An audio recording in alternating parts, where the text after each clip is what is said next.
Est-ce qu'on est là? Est-ce que les amoureux du Seigneur sont là? Est-ce que les amoureux de la parole de Dieu sont là? Amen, amen, amen. Quand c'est juste un encouragement, pas peut-être un enseignement, mais un encouragement. On va chanter un cantique. Je veux y aller, emmène-moi où tu veux, car tu es mon refuge, ô Père. Prends-moi,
Psaume chapitre 95, nous lirons tout simplement le verset 7.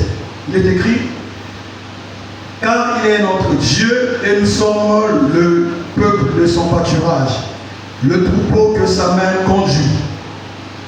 Oh, si vous pouviez écouter aujourd'hui sa voix, verset 6, n'endurcissez pas votre cœur. Je vais m'arrêter par là. Si vous écoutez sa voix, n'endurcissez pas vos cœurs. Alors aujourd'hui, j'ai voulu nous parler de l'appel de Dieu. L'appel de Dieu. Parce que si toi et moi nous sommes ici, certainement, c'est parce que le Seigneur nous a appelés. Alléluia. Nous ne sommes pas des appelés volontaires, mais nous sommes ceux-là que Yahweh a appelés. Nous étions dans la boue du péché. Nous étions dans nos histoires. Mais un jour, il a plu, comme Paul le disait, à celui qui m'avait créé. Il a plu à Yahweh de m'appeler. Et il m'a appelé, j'ai répondu à son appel. Alléluia. D'où aujourd'hui l'importance de parler sur l'appel. C'est très important. Je rappelle encore la semaine passée, nous étions ici, le dimanche, on nous a parlé sur la justification et la régénérescence. La justification et la régénérescence, qui n'est autre que la nouvelle naissance. Alors bien aimé, on ne peut être que justifié si et seulement si Yahweh nous appelle. Alléluia. On ne peut être que justifié si Yahweh nous a appelés. Et hier encore avec les bien-aimés, on comprenait qu'il y a un processus. Nous avons la repentance, d'abord le péché, la repentance, la justification et par la suite la régénérescence. C'est ce que nous avons compris hier avec les frères lorsque nous étions ici pour les cours d'affermissement. D'où aujourd'hui je vais vous parler de l'appel. Ici j'ai pris juste le petit temps, j'ai dit définition du terme. Qu'est-ce que c'est l'appel? Nous devons connaître c'est quoi l'appel. Alors l'appel est simple. L'appel, c'est le fait d'entendre la voix de quelqu'un qui t'interpelle. Herman, et je regarde, pardon, viens. Anachir ou Shabbat, quand tu regardes, il te fait ainsi, il peut te faire ainsi. Donc c'est juste le fait d'entendre la voix de quelqu'un qui t'interpelle. Alléluia. Est-ce qu'on est d'accord avec cette définition? C'est ça l'appel. Et toi et moi, un jour, le Seigneur nous a appelés, comme je le disais. Je vais prendre quelques exemples, comme je l'ai dit dans les Écritures, les hommes que Yahweh a appelés. Parce que l'histoire de l'Église n'a pas commencé par toi et moi. Alléluia. Il y a eu d'abord les anciens. Et dans l'ancienne alliance, il y a eu des Abraham, il y a eu des Noé, il y a eu des Enoch que Yahweh a appelés. Alléluia. Et dans la nouvelle alliance, il y a eu des Pierre, il y a eu des Jean, il y a eu des Étienne. Et dans notre génération, c'est toi et moi. Alléluia. Alléluia. Puisque Dieu n'a pas changé, il reste le même hier, aujourd'hui et éternellement. Donc l'appel de Yahweh n'a pas changé. Tel qu'il les a appelés, nous aussi nous a appelés. Pour cela, nous allons prendre quelques textes. Alléluia, on va lire quelques textes. On va commencer par Genèse au chapitre 12. Un appel d'un serviteur de Dieu authentique que nous connaissons, qui est le Père de la foi. Alors il s'appelle comment? Qui c'est? Gloire soit rendue au Seigneur. Nous allons lire l'appel d'Abraham. L'appel de Dieu à Abraham.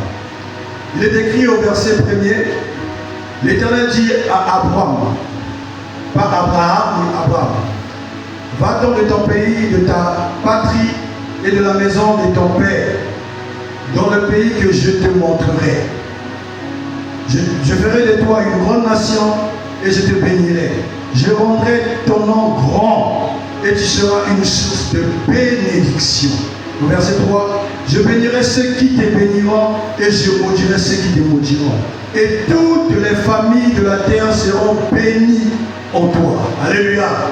Quel appel? Un grand appel. Amen.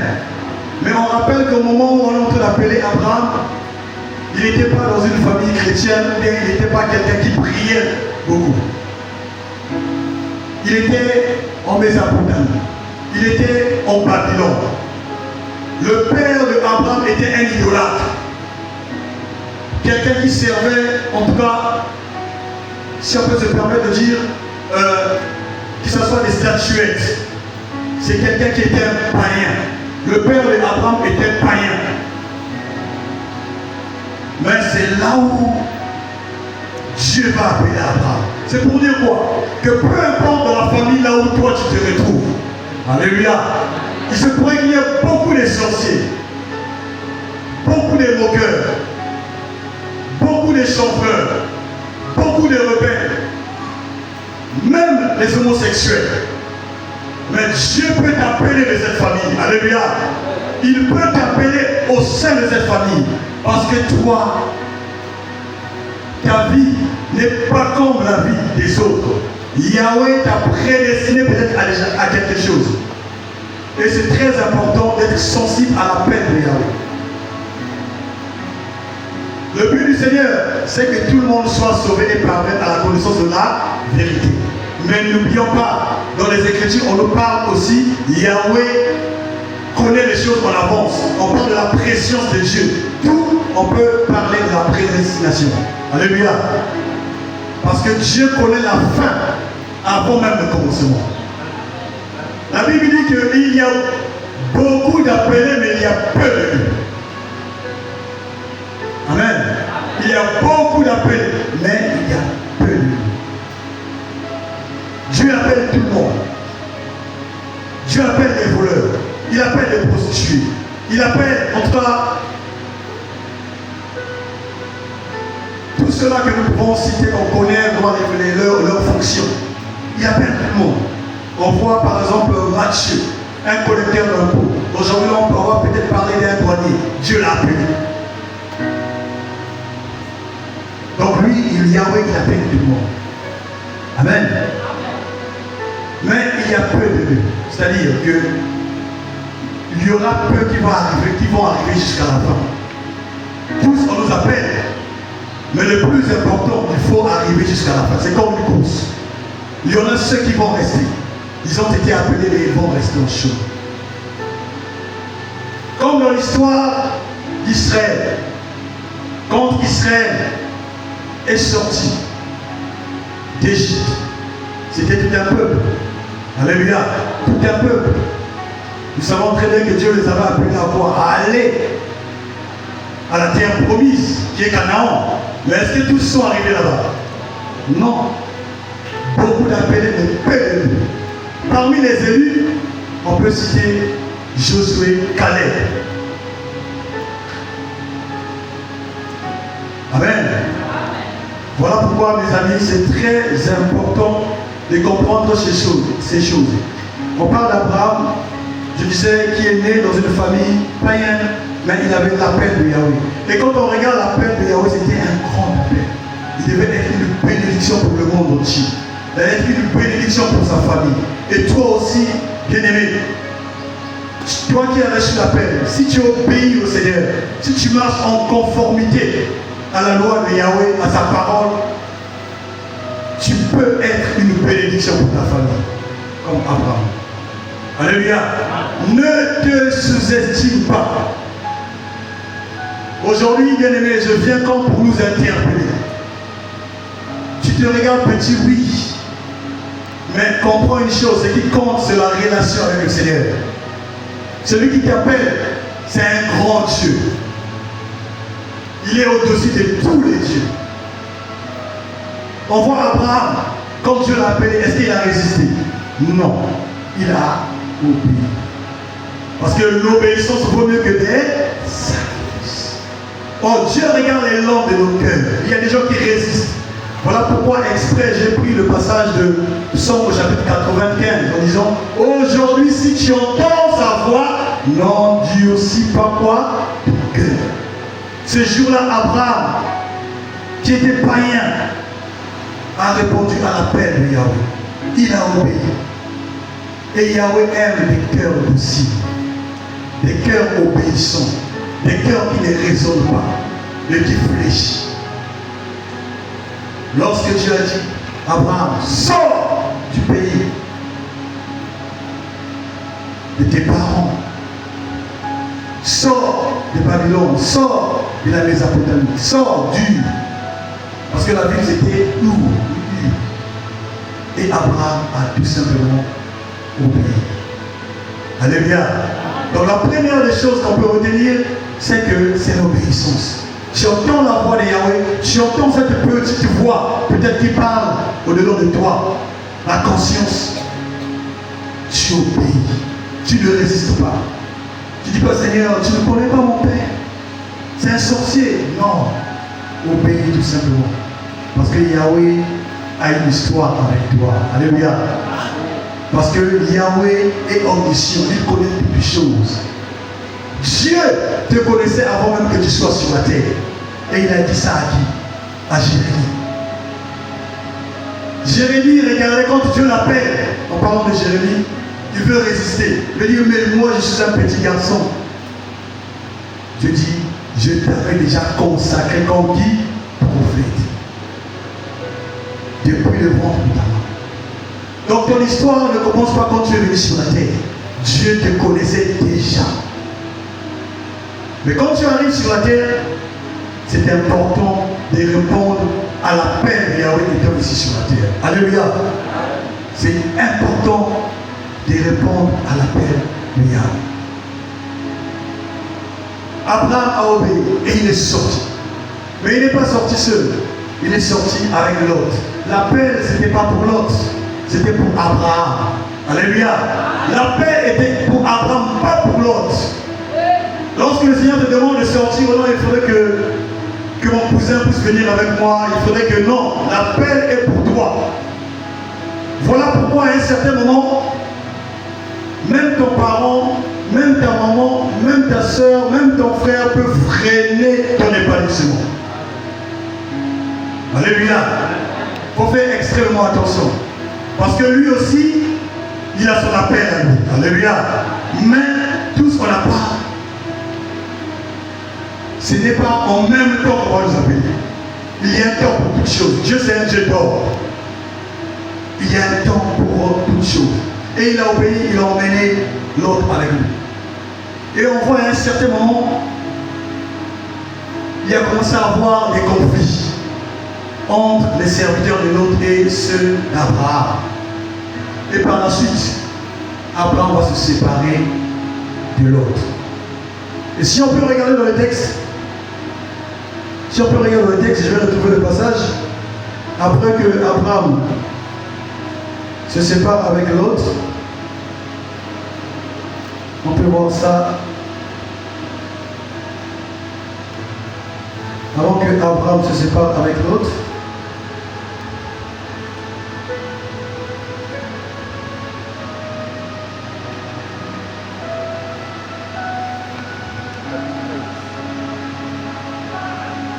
j'aimerais quand même qu'on puisse regarder ça. Je n'arrive pas à trouver le passage. Est-ce qu'il y a un frère? Tu as retrouvé combien? Genèse 13, verset 8. Merci frère. C'est un passage qui est très important. Donc Genèse, le chapitre 13, verset 7. Il y eut querelle entre les bergers des troupeaux d'Abraham et les bergers des troupeaux de Lot. Les Cananéens et les Phérésiens habitaient alors dans le pays. Abraham dit à l'autre, qu'il n'y ait point, je te prie, de dispute entre moi et toi, ni entre mes brebis et tes bergers et mes bergers. Car nous sommes frères. Tout le pays n'est-il pas devant toi? Sépare-toi donc de moi. Si tu vas à gauche, j'irai à droite. Si tu vas à droite, j'irai à gauche. L'autre leva les yeux et vit toute la plaine du Jourdain qui était entièrement arrosée avant que l'Éternel eût détruit Sodome et Gomorrhe. C'était jusqu'à Tsoar, comme un jardin de l'Éternel, comme le pays d'Égypte. L'autre choisit pour lui toute la plaine du Jourdain et il s'avança vers l'Orient. C'est ainsi qu'il se sépara l'un de l'autre. Abraham habita dans le pays de Canaan et Lot habita dans les villes de la plaine et adressa ses tentes jusqu'à Sodome. Les gens mais Sodome était méchant et des grands pécheurs contre l'Éternel. Le verset que je cherchais, c'est le 14.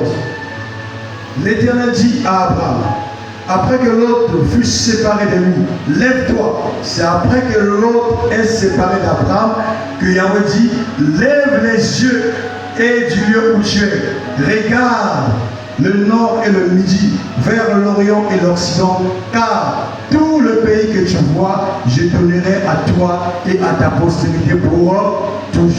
Alléluia. Alléluia. Donc on voit, comme je disais tout à l'heure, l'autre qui était un frein pour l'épanouissement d'Abraham. Quand le Seigneur t'appelle, il t'appelle toi et au pays. J'aimerais prendre cet exemple pour nous dire quoi? Pour nous dire que Dieu, en parlant des appels, il y a plusieurs types d'appels. Alléluia. Dieu nous appelle d'abord au salut. L'appel au salut. Tu vis dans le péché. Il a trouvé, Abraham était dans le monde. Il était dans Babylone, dans Ur. Il a fallu d'abord que le Seigneur puisse lui séparer du monde. Alléluia. Parce que la Bible est claire. Jésus a dit, nous sommes dans le monde, mais on n'appartient pas au monde. Donc on peut voir Abraham qui vivait selon les gens qui étaient à Ur. Donc il était important que le Seigneur puisse d'abord prendre Abraham et le mettre à côté. D'où on parle de l'appel au salut, à la délivrance. Parce que le plus important pour nous, on voit les gens aujourd'hui. Oh, Dieu m'a appelé, tu n'as même pas, on est encore païen. Alléluia. Dieu te rencontre, tu dis, Dieu m'appelle au ministère. Est-ce que c'est juste? Selon les Écritures. Est-ce que réellement le Seigneur t'appelle au ministère? Non, il y a des étapes. Dieu veut d'abord sauver ton âme. Il veut d'abord sauver mon âme. Il sait que je suis malade. Il sait que je vis dans le péché. Je suis impudique. Je suis fornicateur. Je suis voleur. Et Dieu, lorsqu'il m'appelle, c'est d'abord pour me sauver, pour me délivrer du lien du péché. Alléluia. Voilà pourquoi il pouvait dire à Abraham,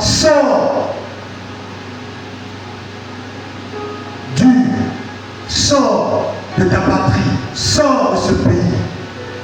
Et par la suite, il donne la promesse, je ferai de toi, tu seras une bénédiction. Pourquoi? Parce qu'avant d'être une bénédiction, bien-aimé, il faudrait au préalable que le Seigneur te travaille d'abord. D'où nous avons l'appel au salut. Dieu t'appelle d'abord parce qu'il regarde ta vie. Tu étais peut-être sorcière, tu étais peut-être je ne sais pas dans quoi. Dieu veut d'abord te sauver. Donc Dieu voulait d'abord sauver Abraham. Il ne voulait pas déjà bénir Abraham, mais d'abord lui mettre à côté. Alléluia. Donc nous avons d'abord l'appel au salut, à la délivrance. Le Seigneur te veut d'abord être sauvé. L'âme n'a pas de prix. Et le Seigneur avait un travail à faire avec Abraham. Il appelle d'abord Abraham pour le salut. Nous avons le premier appel. Comme Jésus l'a fait, alléluia, dans les Écritures, on voit par exemple dans Marc au chapitre 1, il appelle Pierre, Jean, André et Jacques. Et ils appellent d'abord, suivez-moi. Parce qu'il sait que ses bien-aimés étaient dans le péché. Ses bien-aimés, certes, étaient religieux parce qu'ils connaissaient la Torah, mais il y avait encore la nature adamique. Il y avait encore le péché en eux. Ils étaient encore esclaves du péché.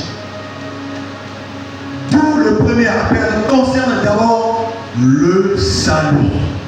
Quand tu viens à Dieu, ne pense pas déjà à prophétiser.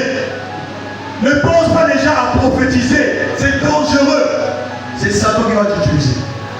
Tu as d'abord besoin d'être transformé avant de commencer à prophétiser.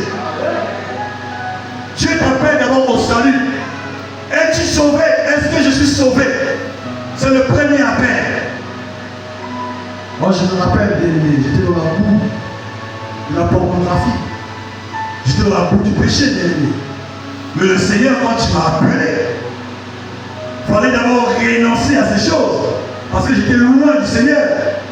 Quand il m'a appelé, j'étais dans la religion, pleinement ancré dans la religion. Pendant au moins 9 ans, 10 ans, dans un système.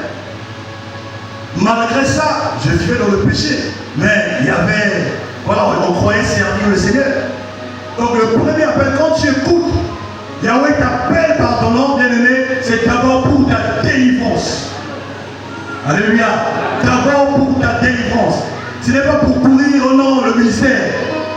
Oh, je suis évangéliste, mais tu n'es pas encore sauvé. Tu n'es pas encore sauvé. Tu cours déjà à l'enseignement, bien-aimé, tu n'es pas encore, même si tu connais quelqu'un comme Nicodème, connaissait la Torah. Bien-aimé, les Juifs messianiques, c'est-à-dire que ceux-là qui ont reçu Jésus comme leur Messie, leur roi. Bien-aimé, quand tu te débat la Torah, tu n'as pas l'idée. Il connaît de quoi il parle, parce que c'est leur religion. Il est né dans le judaïsme. Donc toi et moi, là, hébreu, on apprend juste un peu. Ils sont pleinement à l'intérieur. Donc laisse d'abord ça. Pense d'abord à ton salut. Pense d'abord à ta délivrance. C'est ça le premier appel. Et par la suite, nous allons parler de l'appel à la consécration. Il dit à Abraham, vous voyez que quand Dieu dit à Abraham, il commence un processus, un travail avec Abraham. Au travers des épreuves. Au travers des épreuves. Tu es déjà passé par quoi? Abraham, un homme de 90 ans, qui n'a pas d'enfant. Il est riche, mais il sert Yahweh. Alléluia. Il sert Yahweh, il est fidèle à Dieu. Il est même prêt d'aller sacrifier son fils unique, qu'il aimait. Donc par la suite, on a l'appel à la consécration. Comme les Lévites. Je nous invite à lire le livre des Lévites. Parce que c'est le livre des adorateurs. C'est très important. On voit que quelqu'un ne rentrait pas dans le sacerdoce lévitique sans pourtant qu'il soit préparé. Sinon, tu vas aller faire quoi? Tu ne sauras pas. Tu n'as rien encore en tête. On doit te former. Donc il a plu que Abraham passe d'abord par des épreuves. Qu'il passe d'abord par des épreuves. Qu'il passe d'abord par des épreuves. Vous savez bien aimé, le modèle par excellence, Yeshua. Alléluia. Il est le modèle par excellence. Lui, quand il a parlé, mon ami, tu ne viendras pas mettre encore un autre point. Parce qu'il est la main de Dieu. Il est qu'il en soit ainsi. C'est-à-dire que c'est comme ça. Yeshua, quand il arrive, à l'âge de 12 ans, il va épater les anciens. Mais pourquoi pas commencer le ministère à 12 ans? Pourquoi pas commencer le ministère à 12 ans? Il attend 30 ans. Alléluia. Il attend 30 ans avant de commencer, de rentrer dans son appel. 30 ans, Yeshua. Pourquoi? Il a pris le temps d'écouter la parole. On sait qu'il est la parole incarnée. Alléluia. Le temps sur la terre, il est aussi plein de hommes. Donc il écoutait aussi les rabbins. Il écoutait les maîtres de la loi. La Bible dit que l'enfant grandissait comment? En stature et en sagesse. Donc il apprenait auprès des vieux, des grands. Il écoutait. Pour être formé, et ça c'est Yeshua, bien aimé. Peu et moi nous sommes qui? Il a obéi à cette règle. Et bien aimé, quand il arrive à 20 ans, il ne court pas aussi directement dans le ministère. Alléluia. Yeshua ne court pas encore au ministère. Il sait qu'il faut passer par cette règle. Il va dans le désert. Là où, bien aimé, on est éprouvé. Là où on est taillé. Là où on est émondé. Là où nous sommes brisés. Dans le désert, c'est là où que le Seigneur voit la disposition de nos cœurs. Est-ce qu'il est prêt pour le ministère? Alléluia. Mais on voit, il y a beaucoup de gens qui ne passent pas par le désert. Il veut le catéchiser. Yeshua passe dans le désert. Il a été tenté. Vous savez, l'ennemi tente par quoi? Pour savoir d'abord les désirs de la chair. Est-ce que tu as déjà vaincu ça? Mais si réellement tu es fils de Dieu, est-ce qu'il y a Yeshua? Pourquoi? Parce que lors du baptême de Jésus, on sait ce qui s'était passé. Le ciel s'était ouvert. Il y a eu le témoignage du Père. Il disait, celui-ci est mon fils bien-aimé en qui je dis quoi? Toute mon affection. Dieu a déclaré officiellement, j'aime Jésus. Je l'aime, c'est mon fils. Et Satan avait écouté. Voilà pourquoi il se présente. Il vient tester l'identité de Yeshua. Il dit, si réellement tu es son fils.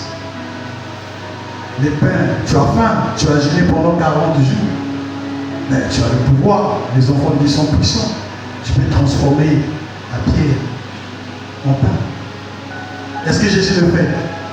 Il ne le fait pas.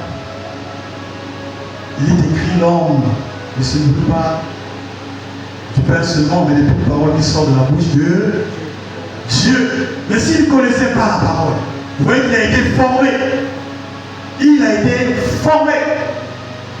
Il résiste à la tentation de la chair. La chair.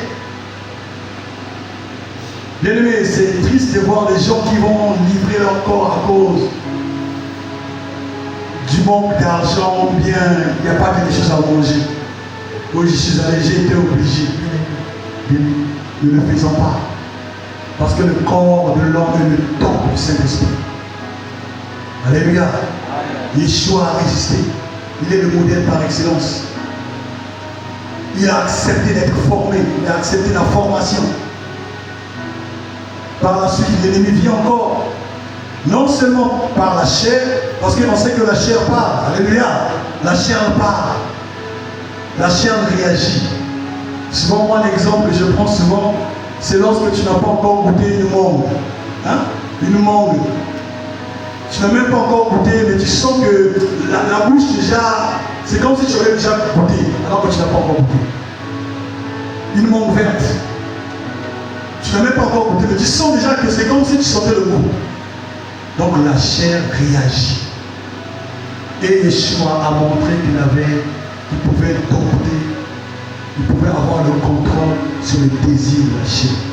Et toi aussi, si tu veux le ministère, si je veux le ministère, si je veux être appelé, arriver à l'appel pour le ministère, il faut au préalable passer par là. L'appel à la consécration. Tu as encore besoin que Yahweh te vide. Parce qu'il y a encore le monde en toi. N'aimez pas le monde ni les choses qui sont dans le monde. Si quelqu'un aime le monde, l'amour du Père n'est pas non. L'appel à la consécration. Nous savons très bien que dans la consécration, ce n'est pas quand tu as consacré une seule fois et puis KO, non, c'est une vie. Alléluia. Parce que ça peut arriver que tu puisses trébucher, tu demandes pardon à Dieu et la course continue. Donc il faut avoir le dessus sur la chair, le désir de la chair. Et aussi sur l'orgueil de la vie. L'orgueil de la vie. L'orgueil de la vie, c'est que l'ennemi peut utiliser les Écritures pour te dire, mais il a dit ça, les enfants de Dieu, ça. Il avait dit à Jésus qu'il a récité le psaume du chapitre 91. C'est dans les Écritures, alléluia. Ça parle de Jésus. Que si et seulement si tu heurtais, le Seigneur ne permettra pas que ton pied puisse heurter une pierre. C'était écrit en parlant du Seigneur. Dieu allait susciter des anges pour aider le Seigneur. Voilà. Pour ne pas que son pied puisse heurter contre une pierre. Mais on voit le Seigneur n'a pas bondi sur l'occasion en disant oui, puisqu'il est dit ceci de moi, donc je dois forcer la main de Dieu. C'est pas ce qu'il a fait. Il a dit, il est aussi écrit, tu ne tenteras point le Seigneur ton Dieu. Alléluia. C'est ça l'orgueil de la vie. On se permet qu'on peut tout faire. Pourquoi? Parce qu'il est écrit. Non. Il est dit oui, mais prends-en soin de consulter d'abord le Seigneur. Oui, bien aimé, là-bas, il y a des gens, il y a des possédés qui sont là-bas. Je veux pour aller chasser des démons. Est-ce que le Seigneur t'a dit? Alléluia. Est-ce qu'il t'a dit? Parce que Un jour, David, c'est le grand David, c'est David qui a vaincu Goliath. C'est le grand David. Un jour,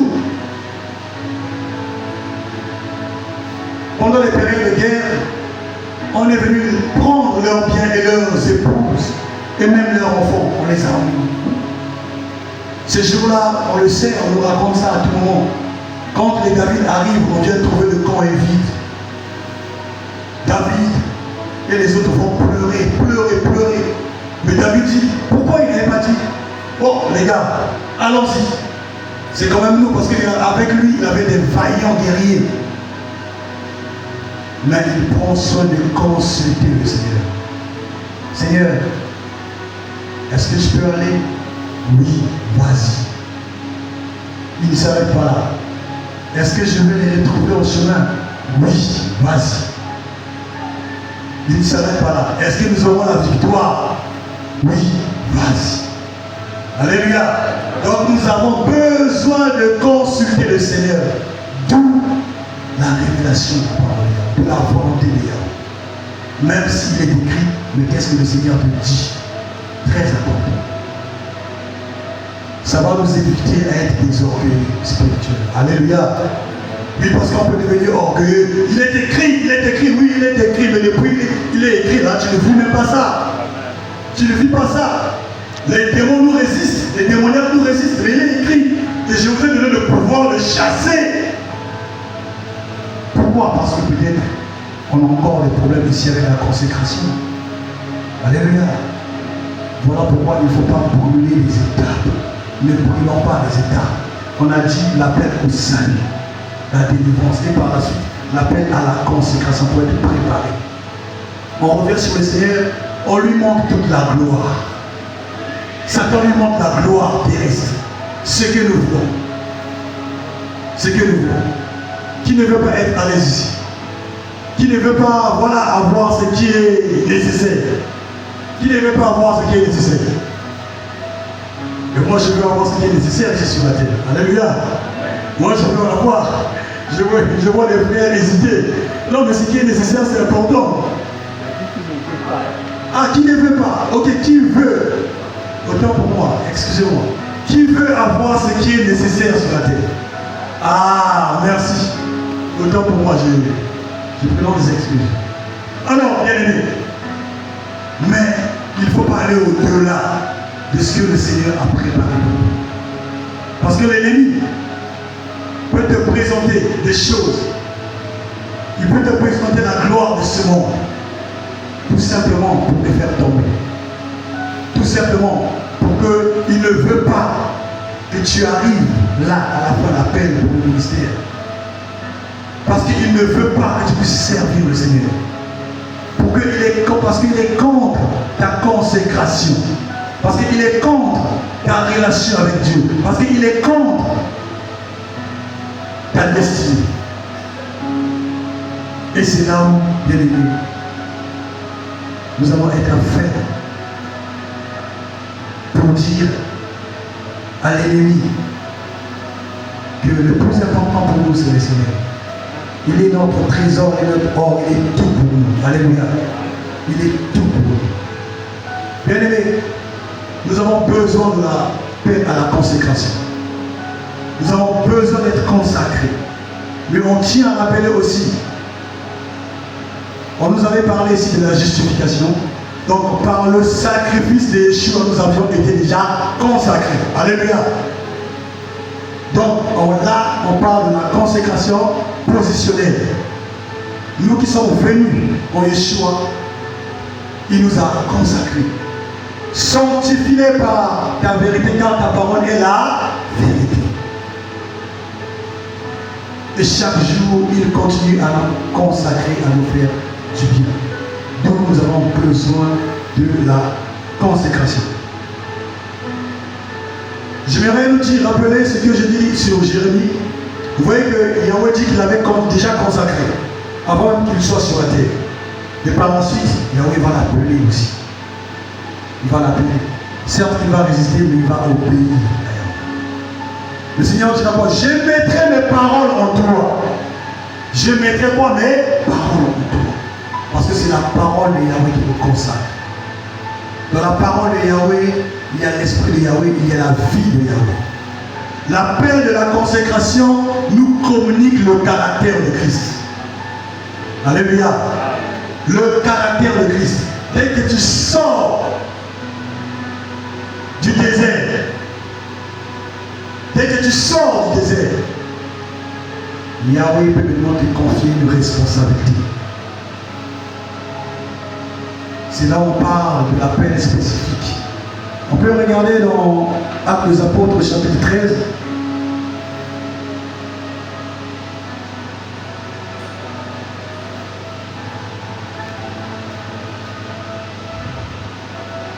Il y a un bien-aimé ici, Paul.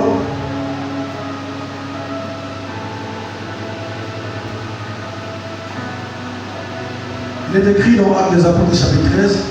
Il y avait dans l'église d'Antioche des prophètes et des docteurs. Barnabas, Simeon appelé Niger, Lucius de Cyrène, Manaën, qui avait été élevé avec Hérode le tétrarque, et Saul. Pendant qu'ils servaient le Seigneur dans leur ministère, pendant qu'ils servaient le Seigneur dans leur ministère et qu'ils jeûnaient, le Saint-Esprit dit, mettez-moi à part Barnabas et Saul pour l'œuvre à laquelle je les ai appelés. On voit là l'appel spécifique par rapport à leur ministère. Donc on voit d'abord l'appel qui est général, oui. Quand le Seigneur nous appelle, nous sommes des disciples du Seigneur. Il nous a délivrés, il nous a consacrés, il nous consacre au travers de sa parole. Et par la suite, il peut nous appeler au ministère, il peut nous confier une certaine responsabilité. Alléluia. Comme il a fait avec Paul. Pourquoi? Parce que Paul a été travaillé. Parce que Paul a été éprouvé. Et par la suite, le Seigneur, on passe à l'appel du ministère. Bien aimé, Dieu est bon, il n'a pas changé. Alléluia. Dieu n'a pas changé. Les Écritures sont restées les mêmes. La différence, c'est juste au niveau de la nouvelle alliance et de l'ancienne alliance. Mais sinon, Dieu n'a pas changé.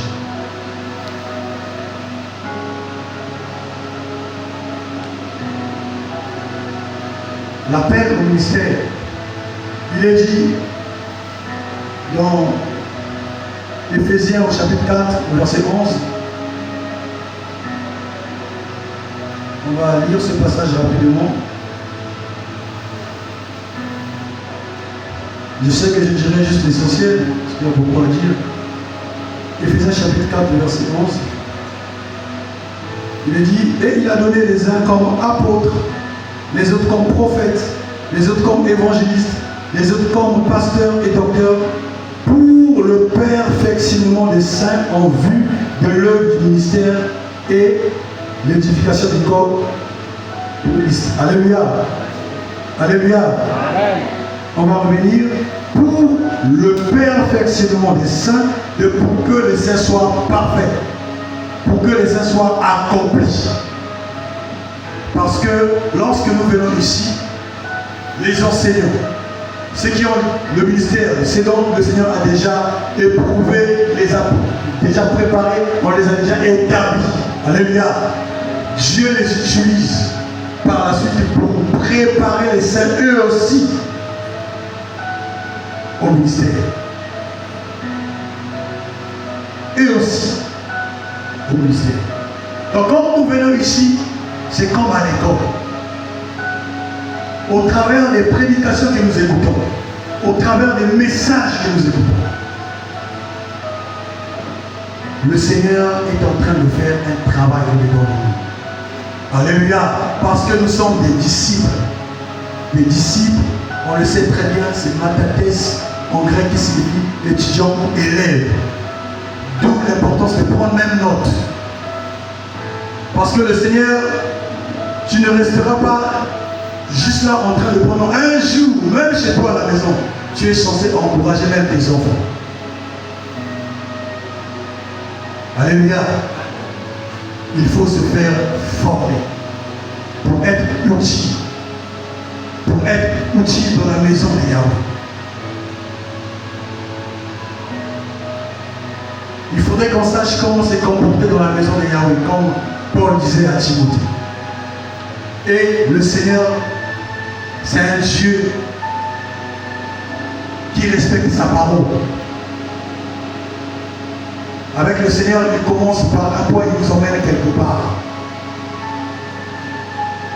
Le plus important, c'est de comprendre d'abord quoi la délivrance. Dieu m'a appelé pour être délivré du péché. Parce que je vivais dans le péché. J'essaie de le résumer. Et deuxièmement, Dieu me forme. Il me forme pour que je sois utile pour le ministère, pour une mission. Parce que quand je parle du ministère, je ne dis pas que tout le monde ici sera prophète, évangéliste, apôtre, docteur ou pasteur. Non. Non. Il nous prépare pour une mission. Alléluia. Il nous prépare pour une mission. Il nous consacre, il nous prépare pour une mission. Parce que comme je le disais, pour avoir accès dans le sacerdotat, dans le sacerdoce, il faut au préalable qu'on soit déjà préparé, formé. Et par la suite, on sait ce qu'on va faire à l'intérieur.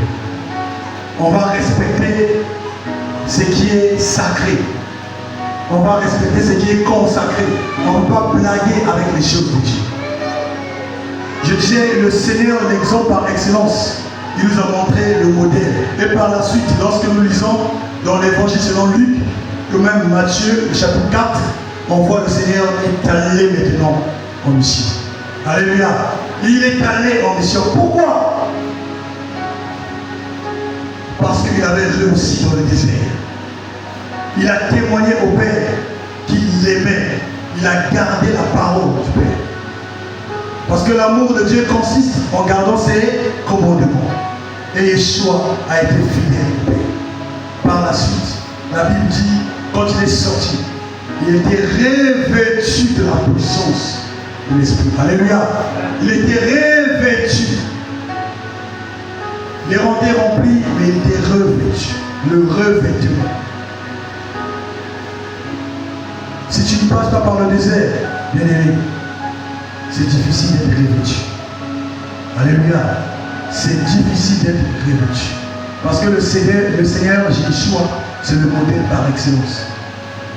Il a été revêtu. Et on voit par la suite qu'il a commencé à exercer. Il pouvait maintenant dire, le temps est accompli, le royaume des cieux s'est approché. Répondez-vous et croyez à la bonne nouvelle qui est l'évangile. Alléluia. Mais pourquoi il n'avait pas fait à l'âge de 12 ans? Il fallait attendre ce processus et il a respecté.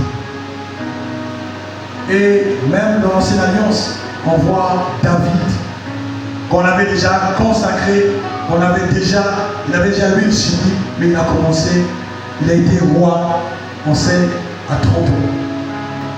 À 30 ans. Il a été déclaré roi, on sait, à l'âge de 30 ans.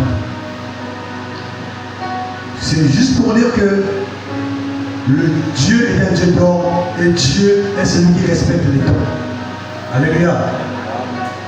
Pense à ton appel. Dieu t'a appelé. Tu es sauvé. Tu as été délivré.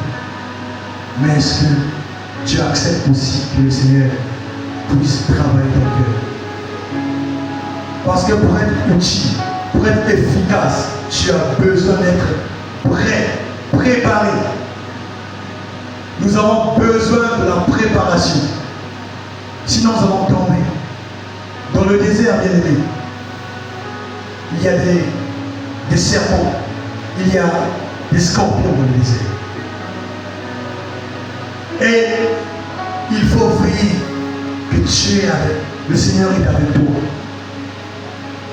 Donc l'appel à la consécration, c'est aussi la communion avec Dieu. Être attaché à Dieu, être au pied de Dieu, pour écouter sa parole, pour être transformé, pour que le Seigneur te communique son cœur.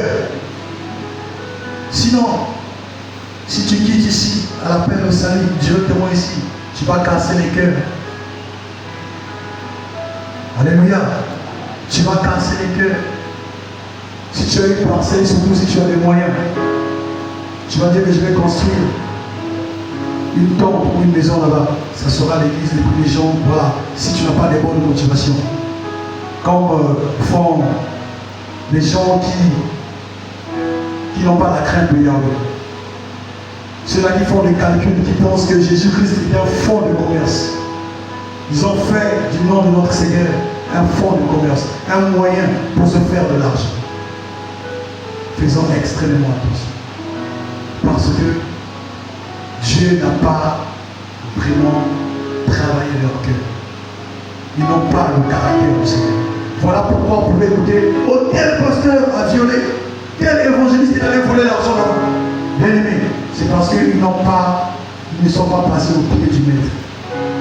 Parce qu'ils n'ont pas accepté le caractère de Christ. Alléluia. Il y a eu quelqu'un que nous connaissons très bien, Judas. Le Seigneur avait 12 apôtres. Il y a eu Judas. Judas a marché avec le Seigneur. Judas a fait des miracles. Judas était parmi les apôtres, les envoyés. Il avait l'appel spécifique. Et par la suite, il n'a pas veillé. Qu'est-ce qui est arrivé dans la vie de Judas? Il a failli. Judas a préféré l'argent. Il a préféré l'argent à la place de Jésus.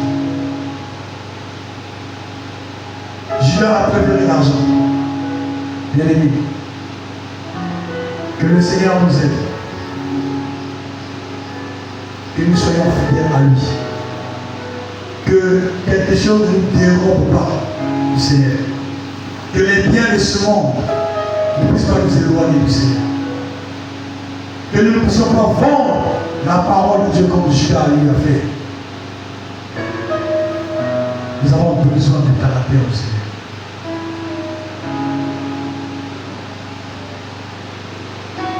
Dans les Écritures, vous savez, Judas, sa réaction avec les autres, quand cette femme va rentrer, va commencer à déverser le parfum sur le Seigneur. Même la Bible dit que les disciples qui étaient là ont réagi, eux aussi. Ils étaient indignés en disant, tiens, on peut prendre ça, on va vendre le prix, on va faire face aux pauvres, les cas sociaux. Quand le Seigneur va leur parler, les autres vont comprendre. Mais pas Judas. Regardez dans les Écritures. Les autres vont comprendre. Mais lui va garder sa position jusqu'à ce qu'il va aller voir. Parce qu'il n'a pas été affranchi par la parole. Parce que tu peux être proche de Jésus. Tu peux écouter le Seigneur. Tu peux être proche du frère Génie, du frère Richard, pasteur Cédric, l'ancien Malachi, le frère Shadrach, le frère Pascal, tous ceux qui partagent la parole. Tu es souvent avec eux, mais des fois tu n'es pas transformé. Il faut faire extrêmement attention. Le plus important, c'est d'être impacté, d'être transformé par la parole de Dieu. Parce que ça va te préparer. Tu n'iras pas faire les dégâts par la suite.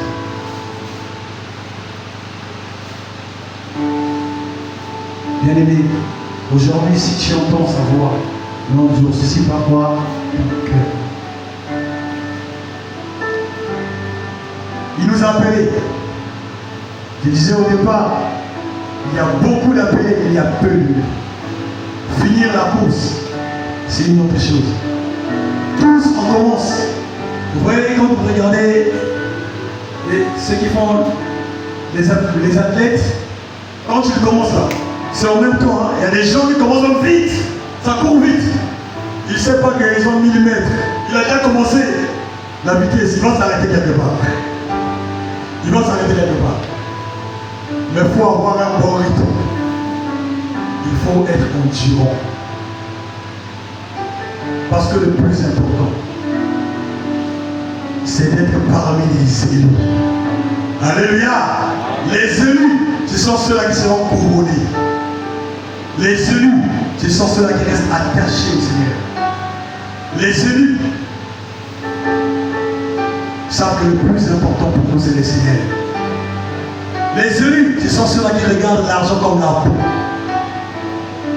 Les élus, ce sont ceux-là qui disent oui, oui, le matériel c'est bien, mais le Seigneur, c'est d'abord lui qui est mon trésor. Les élus, ce sont ceux-là qui peuvent tomber et ils se relèvent, ils continuent la marche.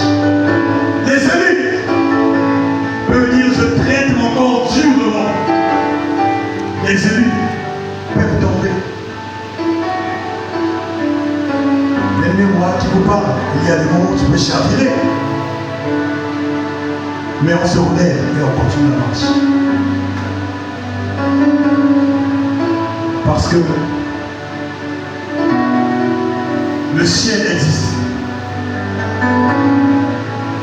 Et notre histoire avec le Seigneur ne va pas s'arrêter sur la terre. Dieu nous veut au ciel. Alléluia. Le Seigneur nous veut au ciel. Il t'a appelé pour aller au ciel. Il est écrit, nous sommes déjà assis spirituellement dans les lieux célestes. Mais il te veut finir la course. Il t'a appelé pour finir la course. Abraham était une bénédiction pour sa famille. Toi aussi, je crois que tu es une bénédiction pour ta famille. L'essentiel d'être obéissant, Seigneur.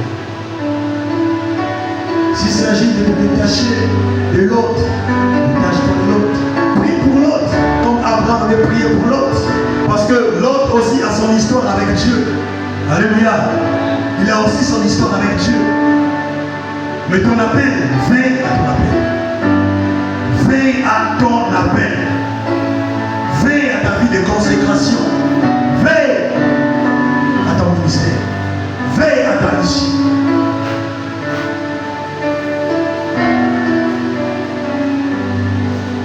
Une soeur me disait, mon frère, quand tu veux faire les choses de Dieu, fais-les bien. Il ne faut pas bâcler. Bien aimé, c'est le temps de prendre conscience. Dieu t'a appelé à quoi? Est-ce que chaque dimanche, c'est venir ici seulement s'asseoir et puis non? Peut-être Dieu te veut à la maison. Tu n'es pas censé même être dans le groupe d'intercession. Mais à la maison, il faut intercéder pour cette assemblée. Priez pour le pays. Parfois, c'est ça ton appel. Priez pour les nations. Priez pour nos quartiers. Priez pour nos familles. Là où tu es, peut-être, toi, si tu ne donnes pas les libéralités, tu n'es pas à l'aise. Fais-le, que personne puisse t'empêcher. Fais-le, peut-être que tu as le don de la guérison et que tu as honte. Non. Non, obéis. Prie pour les malades. Prie pour les malades. Peut-être que quand tu dors, tu as des songes. Oui, Dieu peut te parler par plusieurs manières. Rentre dans ton appel. Réponds à ton appel. Ne dis pas que je suis un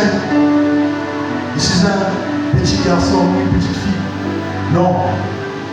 Le Seigneur sait à quoi il t'appelle. Fais-lui confiance et obéis. Obéis tout simplement. Obéis. Alléluia. Nous allons prier. J'aimerais quand même si il y a une personne qui sent le désir de se lever en disant moi j'aimerais vraiment prier parce que Dieu m'a appelé sur telle chose. La personne peut se lever et nous allons prier pour ça. On est libre. Tu sais que Dieu m'a appelé à ça. Je sens que mon corps brûle, mon cœur brûle pour tel appel. Tu te lèves. Ne regarde pas les autres parce que c'est ton histoire avec Dieu. Ça n'a rien à voir avec les hommes. Si tu regardes les hommes, tu vas rater la mission. Tu vas rater la mission. Tu vas rater la mission. Alléluia. Ne regarde pas les hommes. Nous allons prier. Le Dieu qui a appelé Abraham. Le Dieu qui a appelé Paul est le même. Il n'a pas changé. Yahweh ne change pas. Yeshua est le même hier, aujourd'hui. Père, nous crions à toi, à ce midi. Adonai, tu sondes les cœurs et les reins. Comme tu l'as dit à Jérémie, que tu l'avais consacré depuis le ventre de sa mère. Oh Père, nous aussi, qui avons accepté d'être debout, nous croyons que nous avons un appel. Un appel spécifique, oui, parce que tu nous as sauvés. Adonai, mais donne-nous à obéir. Donne-nous des conditions. Donne-nous des dépôts. Oh Dieu, des fois nous faisons du calme. Des fois nous regardons, Seigneur mon Dieu,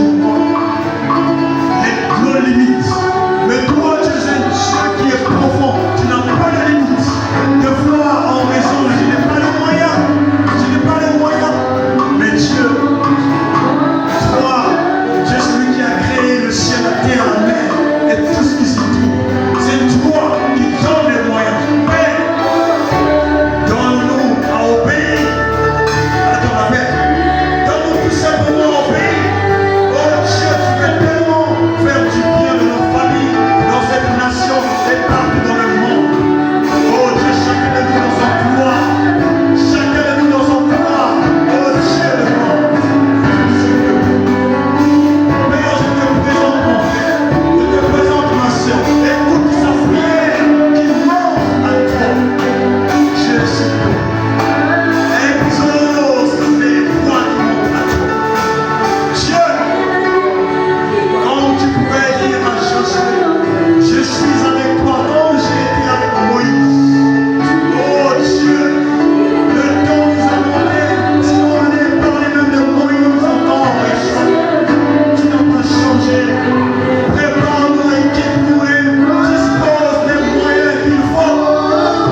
qui a été béni ce matin.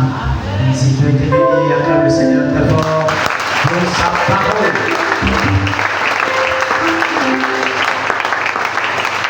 Alors, je voudrais encore nous inviter à se lever. Nous allons louer le Seigneur. Voilà, question de lui témoigner, de dire encore merci pour sa parole. Merci pour toutes ces hauts bienfaits.